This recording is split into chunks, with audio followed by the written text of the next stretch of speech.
wist ik even net wat ik zeg. Er woont een beer op Schiermonnikoog.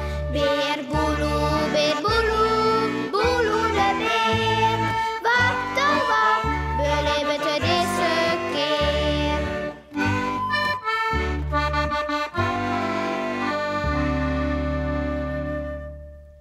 Gepkes avontuur. Wist nog dat Beer Boeloe juster op bed kie? Nou dochter dat eens alle dagen wel, maar deze keer voelde er in een sleep en wat denkst? Gepke voer van bed. En Beer Boeloe slipte gewoon terug. Toch Gepke? Ik ben zomaar een jongetje vrij. Wat aardig. En hoeren sloept ze nou naar onderen dat ze Jannie de poes zucht.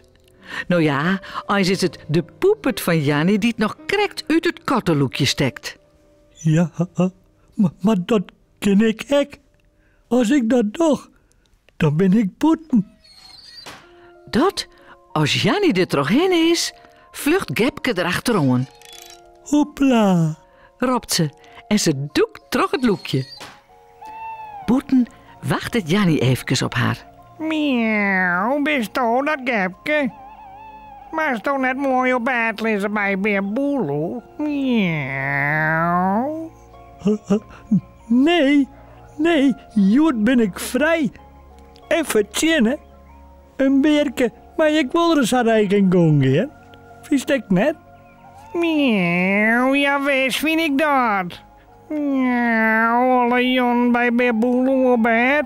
Oh, jakkes, nee, ik zoet net wollen hier. Maar nou ging ik naar Pieterta. Dan mag die maar redden. Miauw. Ja, gen dan maar naar Pieterta. Ik ga zelfs op stap. Laat het Gepke als Jannie voortrint. En Beer Boeloe? Moeten we net eens bij hem zijn? Zou er al murken hebben dat Gepke voort is? Hij is al wekker, leuk. Maar...